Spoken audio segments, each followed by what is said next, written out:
Hi, my name is John Maxwell, and I'm in a studio with some of my friends, and I'm delighted to be with you because today we're going to talk about Today Matters.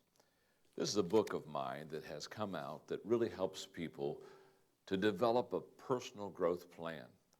And I would like to talk to you about why in your life, why in my life, why you in the studio, why today really matters for each one of us. So I'd like you to get in your workbook because we have a lot of territory to cover. And I want to start right on the front end. And I'm going to take a moment and to set up this teaching time, I want to do a little bit of reading of the first paragraph. The question I want us all to think about for a few moments is this: how does today impact tomorrow's success?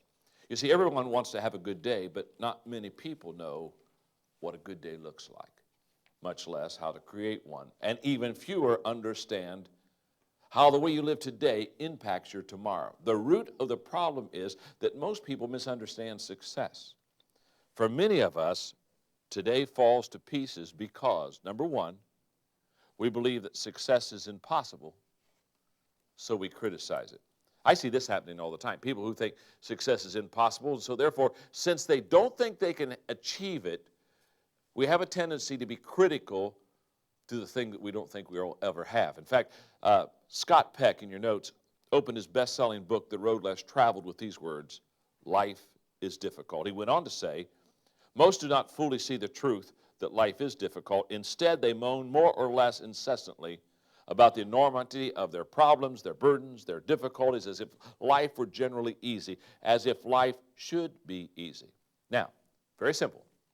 Many people miss success because they say, well, it's just too hard to get, it's impossible, I'll never achieve it. And usually, again, if we are not going to achieve something, there's a tendency for us to be critical of it. Number two, we believe success is mystical, so we search for it. In other words, we look at success as something that we find, or something out there that somewhere, someplace, quote, under the rainbow, it's going to be ours. I want to read the next two paragraphs because I think it really sums up best what I'm trying to explain. The problem is that we want the rewards of success without paying the price. Seth Godin, author of Permission Marketing, recently wrote about this problem in the business world. He believes that business leaders frequently look for quick fixes for their companies. That's a very important phrase. Just kind of take your pen maybe and underline that. The quick fixes for their companies. I think this is a huge mistake that we make. But he admonishes us that we need to stop shopping for lightning bolts. You don't win an Olympic gold medal with a few weeks of intensive training, says Godin.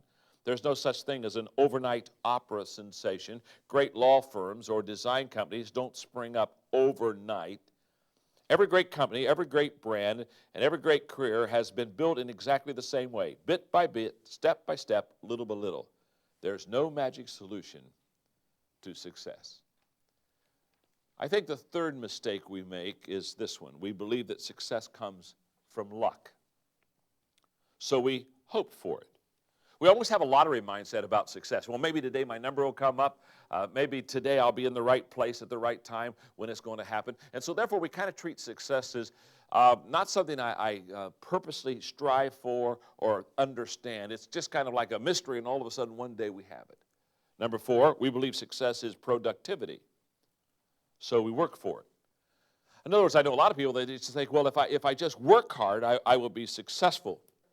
One time I was in a store and I saw a sign that said 57 rules of success. It said rule number one, deliver the goods.